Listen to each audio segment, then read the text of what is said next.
Hi guys, it's wonderful to have you here today. Welcome to another Carrie Ann Conversations Journey to Wellness. It's my third episode. I'm very excited today. I hope that these conversations will help you get one step closer to your own personal wellness goals. That is my dream. That's my goal for 2022. So that's what I'm hoping for. I have been open with all of you about my struggles, right? With my health and my autoimmune conditions. Last week we talked about my Sjogren's syndrome, and we talked about Regenerize and the eye drops. And then today, the first episode, we talked with Dr. Amen. We talked about brain health, right? So today I want to talk, I'm so excited about this conversation. I want to talk about healing, and whether it be from past trauma or confronting your fears or just resetting your minds to stop self-sabotaging. I don't know if you guys do that, but I know I'm certainly guilty of that. And so we're going to talk about that. So joining us today in this conversation is best-selling author, a meditation specialist, and my new friend. She's also the co-founder of Daily Om. I know you guys know what Daily Om is. It's amazing. Madisyn Taylor joins us. Hi, Madisyn. Hi. How are you? I'm really well. Thanks for having me on. It's good to see you. Thank you for being here. It's wonderful to see you again. Look at that smile. Yay. Love and light and happiness. Aw, so sweet. Beautiful. So, Madisyn, thank you for joining me. I guess, I want to start with this, that I have been a fan of yours for years. I have been reading the Daily Om. It's basically my nightstand and bathroom reading all the time. It's one of those books that I just always turn back to whenever I'm lost. And you have helped me so much in my struggles before I even knew that I had a journey to go on. You kind of helped point me in that direction, and you've been with me all the way. And now it's great to be together in this way. Yes. So would you mind telling my viewers about the Daily Om? Yes, so we started it way back in 2004, which seems like forever ago. And the purpose of it really was to help shift people living on the planet, to really help get them on their own journey and have their own light bulb moments. And so we did that by having me write sort of a daily essay, if you will, that comes to your inbox every morning. And the idea was that people would all be thinking these good thoughts at the same time while they're having their coffee in the morning.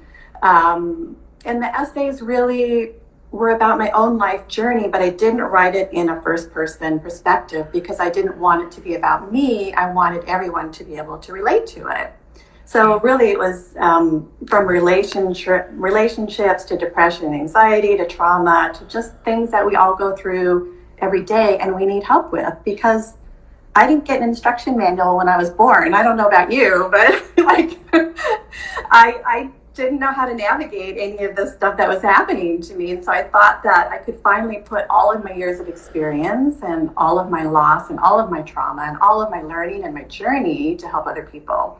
So, this back in 2004 was really, the internet, if you can remember, wasn't that popular yet. Yeah, so we took the email perspective of that. And then the business model of it was to sell online courses, sort of in that same genre. And now it's anything from yoga to relationships and everything in between.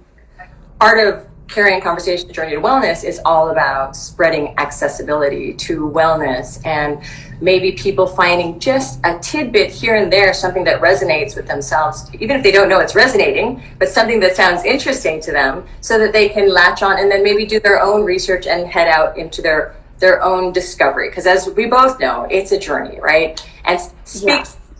I want to talk a little bit about, you mentioned earlier about why you started Daily Om, and you were talking about life not having a manual. I say that all the time. Where's the manual? Well, for me, but what I want people to know is that you have been through a lot. So would you mind sharing a little bit about what your journey was so that people can relate? Because I think we've all been through trauma. Yes, so when I speak in public, this part's usually like 20 minutes, but I'm going to nutshell it. And I don't mean to sound crass about what I've been through by nutshelling it, because it was all very poignant for me.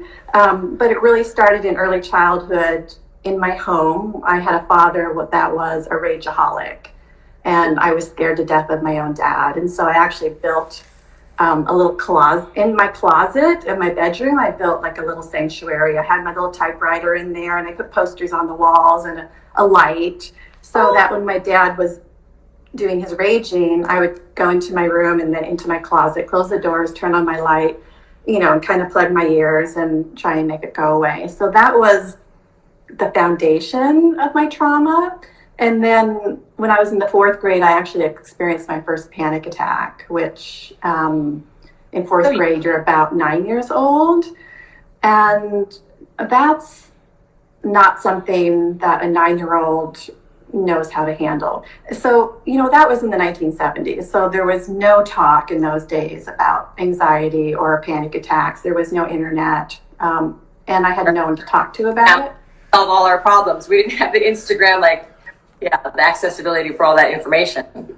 That's right.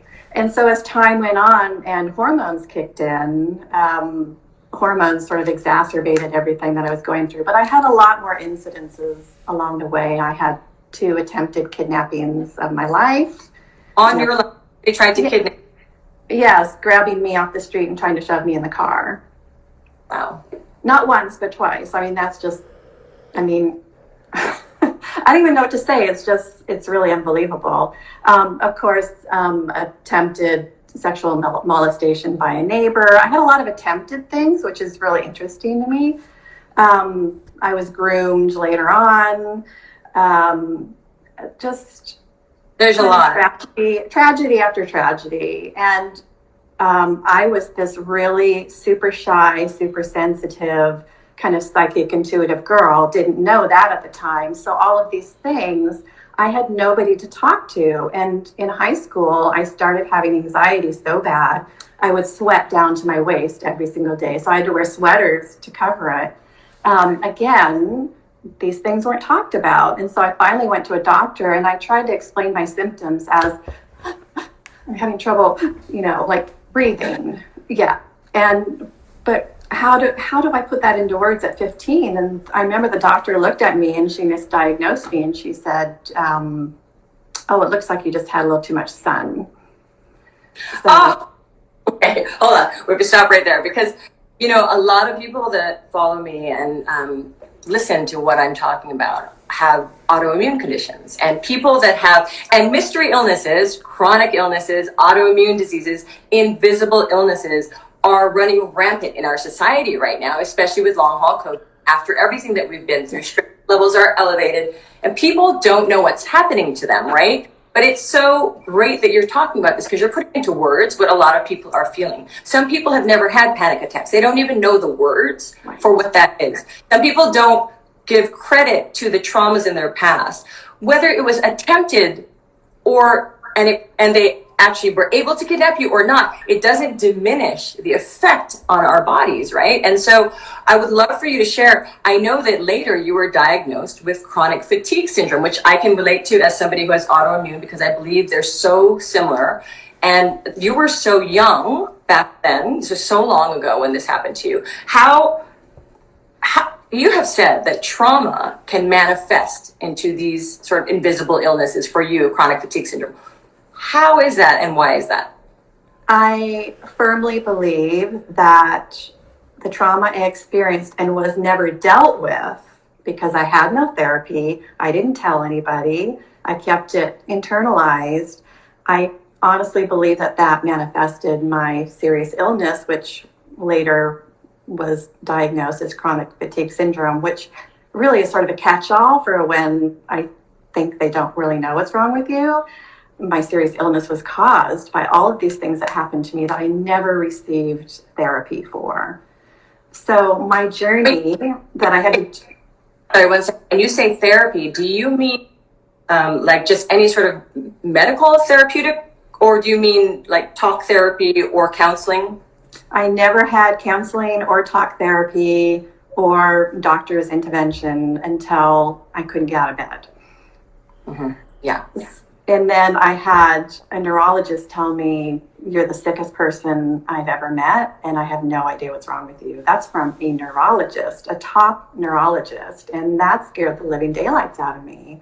I told him my journey of, my really weird symptoms. I had fevers. I was 25 years old. I had hot flashes, which you're supposed to have at my age now, in my 50s, not when you're 25.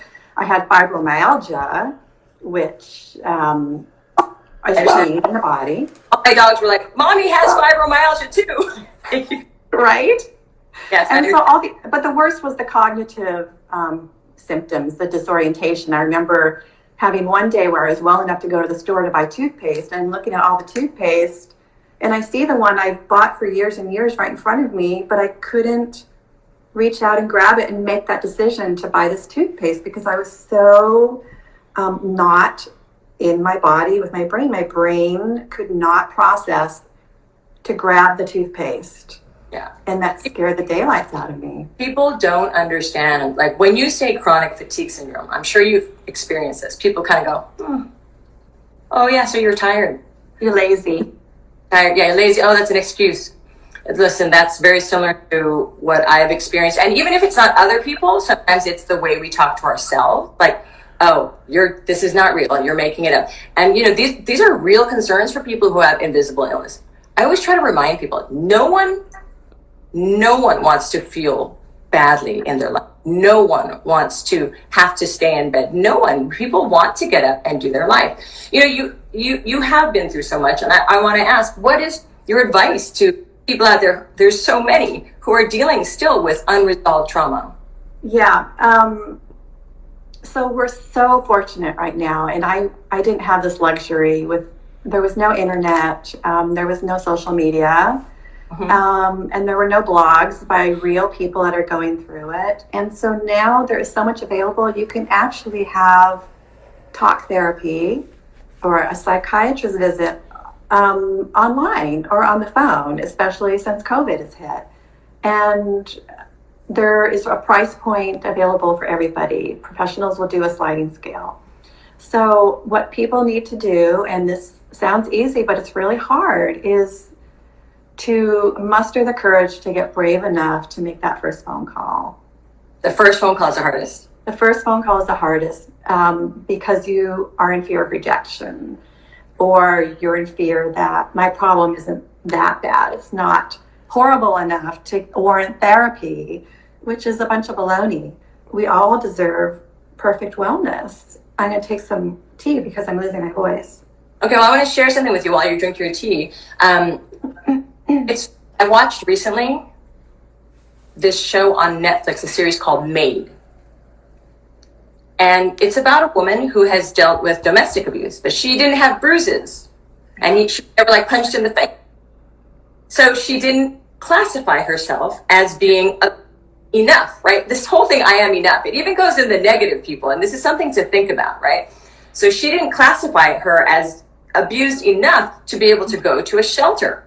And this is based on a true story, right? And I found that so fascinating. And actually that film was a healing moment for me. And so listening to you speak, I think this is going to be a healing moment for other people, in that the way we classify ourselves as being not sick enough to get help, it's not true. Wherever you are in your journey, you can reach out and ask for help. That's what I want to inspire people, because it's hard, this journey. I did the same exact thing. As trauma as an adult, I had to have a C-section, emergency C-section. My child was going to die. And I was expecting to have not a natural childbirth, have it be beautiful, unicorns and rainbows, and that didn't happen. And I suffered tremendously because of that. And a friend of mine, a year afterwards, when I was still struggling, she says, well, you have PTSD. And I said, what are you talking about? Don't say that. That's horrible. That happens to people in the military that have been to freaking war. I don't have PSD. That's really I got mad at her for appropriating PSD on me. And it's that's something that soldiers get. And I had no idea that was for everybody. So I diminished all of my trauma that I couldn't possibly be suffering PTSD. It's just garden variety depression and anxiety with some panic attacks thrown in.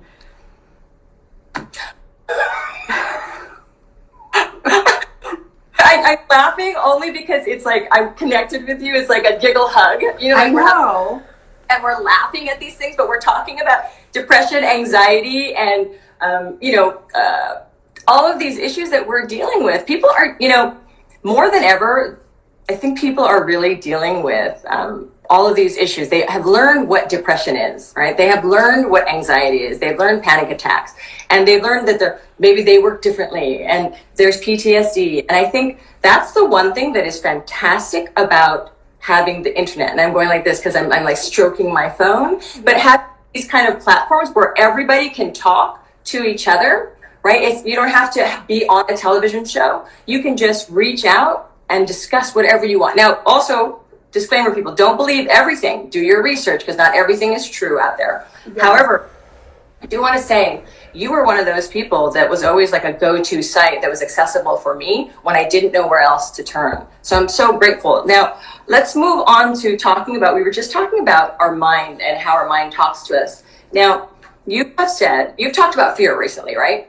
I heard you talking about fear. And I think that plays such a huge factor in this conversation about healing from trauma. So what are the most common fears that you think we all share? Because this is about building community, finding places where, right? So, and how can we turn the fear switch off or down?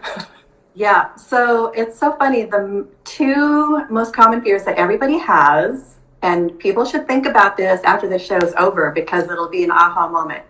Getting what you want and losing what you have. So imagine, I get $1 million. I really wanted it. And then it's like, oh my God, the tax man wants some, my best friend wants some. And so then you're in fear of having it all go away. So that's a very sort of broad. Say it again. It's powerful. What are the two fears that you think everybody has? Getting what you want and then losing what you have.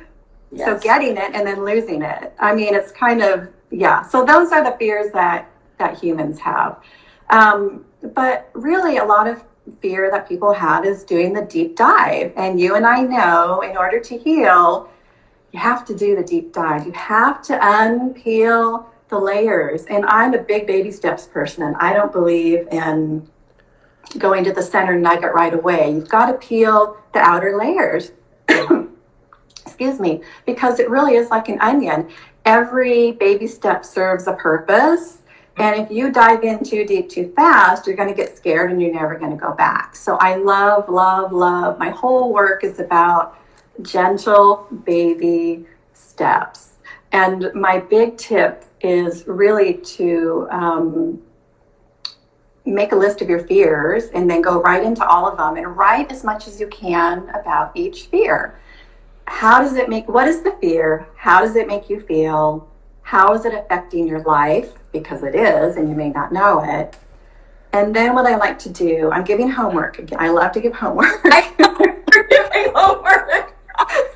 I make people work. So then so once you write down your fear and how it makes you feel, and it might, writing about it, make you feel nervous, write a counter thought to that fear. That's how you're going to start healing the fear. Like, let's take something really simple, like I'm afraid of flying. Okay, I'm afraid of flying. It makes me shake like a leaf. I think about it for 3 days beforehand. I start stressing. I get nervous. I'm worried I'm going to miss my flight, that I'm going to sit next to someone I'm going to smell bad, that we're going to crash. I hate turbulence, all of this stuff. So I write it all down. And I feel the anxiety coming up, and then I write, well, what can I do about that? Well, I can tell the flight attendant I'm nervous, and she'll pay a lot more attention to you. She will, or he. I can talk to my neighbor sitting next to me and say, I'm feeling a little nervous. I do that every single flight, and they turn out to be a therapist for me, like free therapy. I can bring comfort items on the plane, right? So that's kind of using an example that's not super personal in terms of fears. I mean, it's personal to me, but it's not a deep-seated fear, but that's an example of what your viewers can do is sort of name it and claim it, and then write a solution to it or a counter statement to your fear. And you will look at it all in your journal or on your paper as one unit and say, wow, you know what? That's not as bad as I thought it was. Oh my God, that's wonderful. So name it. So guys, in talking about fear, name it, claim it, gather it into this little manageable amount, look at it and realize it's not as big as you're making it. Also, I think when you write it down, it really does help you. I find that things, when they're still in your mind, they become huge, right? Because they're just floating in this space, right? But it might be one speck, but she's all over the place, right? And when you write it, you grab that speck, you put it on the paper. It's like, oh, look, it's just a tiny little gold fleck. It's so much smaller than it was up here. We have to remember, as human beings, we are so powerful. What we can do with one little idea, we can turn it into something amazing. That's the power of creation. But the power of creation can also create a huge monster that's chasing us at every turn, right? It's like just behind us and we have to run faster. Or we can realize that, we can put it in perspective, which is what you just did. Okay. So lasso that monster. Yeah. Lasso that monster.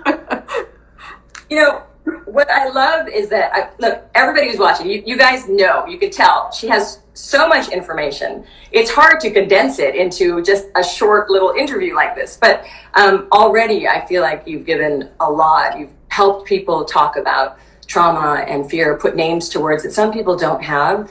And I really appreciate that. And in your own journey of wellness, in your own journey through trauma to wellness, I was wondering, you've spent a lot of time defining things and putting things into words for people. How would you define wellness now, here in 2022, after all that you've been through? Yeah, I think that wellness is not a one-size-fit-all scenario. It's going to look a little different for all of us. Our packaging is different.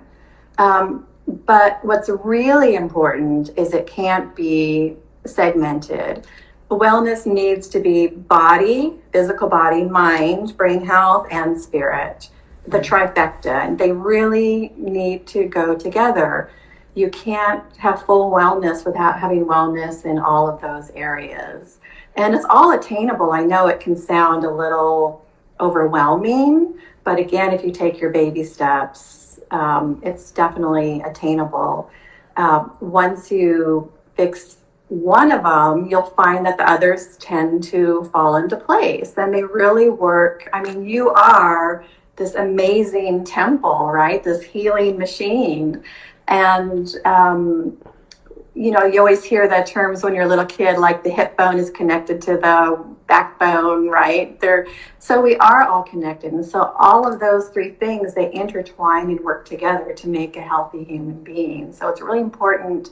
Most people ignore one of those. So we always really go for the physical health, but the mind and the spiritual health are equally as important. And the spiritual health is really about meditating and taking care of those, journaling, meditating, maybe having an altar, and those sorts of practices is what I mean by spiritual. It's not about religion or going to church, although that could be for some people. And then the mind is brain health, which of course you talked to the brilliant Dr. Last week. Yeah. Yeah, that was a great conversation. I love these conversations. These conversations, they're mostly for me. I just love talking about wellness, and I love hearing other people's journey, and I love hearing other people's perspective, because as you say, I agree with you 1,000% that the journey is unique and individual to each one of us, right? And it took me looking at 1,000 trillion different things to figure out what's working, and look, in 3 different things are going to work, right? So it's constantly a work in progress. I just want to bring that up to everybody real quick, is that wellness is not a one and done kind of thing. Wellness, I mean, if you're listening to Madisyn speak at all, you're understanding that she's got like 8,000 different ways to approach wellness, and that's because she's been studying it for so long, because she needed to for her own journey in life. And that's what my wish is for all of you, is that you can find wellness. And the way to do it is you have to keep experimenting, and you have to keep working on it. It's something that takes work, just like building your home, building your family, and raising your children. It's the same thing. You are an entity that is worthy of all the love and the caring and the wellness that could possibly come your way. Now, I just want to share a fun story to everybody that's out there. Hey guys, are you still there? Just if you're there, put some hearts up. Thank you so much. We're just like girlfriends, so we're just chatting away. But I'll share a funny story. So intuition. We've talked about intuition, you and I personally, and I know that a lot of people who have been through trauma and have had difficult childhoods or struggled with things, they develop intuition, right? It's sort of like a safety mechanism, but it's also a beautiful gift. You kind of feel things. You're more open to sensing like the shifts in nature and people and energy around you. You recently listened to your intuition, and please tell this funny story because it's so funny to me. It's so funny and yet wonderful. Madisyn came over to my house, but she's going to tell you how this happened. Oh my God. Okay. So yes, I'm very intuitive, empathic, psychic person. And you had stated earlier on that you had been a fan of my work previously. So yes. I was in the shower one day and your house started talking to me. And your house wanted some help. And I'm like, oh, okay, whatever. And then the next day I was finishing a meditation and it happened again. And it went on for about 2 weeks. And finally I was just, oh my God, Carrie Ann's house stopped talking to me. So I'm like, I'm going to reach out to you. And I did not want to, even though I knew you knew my work. I wasn't going to say, hey, your house is talking to me. Can I come over and do a clearing on it? And I just finally had to stop the voice in my head, and I got in touch with you, and thankfully you said yes. So I came over. Hey, that your house was speaking to. That's exactly what you said, Carrie Ann. Your house is speaking to me. Don't think I'm crazy. And I don't think anything's crazy. In fact, anything like that, especially if I don't understand it specifically, I know there's something exciting in it, and I tend to go towards the things that I didn't quite understand. Like I was like, remember, how is she speaking to? What exactly did she say? What I love is that my house, and I firmly believe this, I believe that everything is like energy, right? And yes. My home was helping me because I love my home and my home takes care of me. And I think this is an important thing, and this is something we can leave everybody with today because we're heading towards the end here. But I want to leave everybody with this really wonderful, helpful hint about why the home is so important. Why Madisyn reached out to me to help me clear the energy in my home. And it was so powerful. And if you could also share a real quick tip about what people can do to have their space, which we're all kind of trapped in these days, to more like a loving, nurturing environment, like your closet when you were a child, that space that you created, that sacred space. How can we do that? Yeah. So our human bodies for the most part, house our souls. And then our homes house these vessels of beauty and creation. And so it's really important that where we spend all of our time has the energetic support that we deserve. And for you, and I'm only saying this because you talked about it publicly, is that you went through a lot of change last year. And so that's probably what your spirit guides were communicating to my spirit guides, is that Carrie Ann went through a lot of change last year with illness and changing your career a little bit and those sorts of personal things. And so if any of those sorts of things are happening in someone's life, it's a good time to do a little bit of a refresh. Change of a relationship, a death in the family, a serious illness.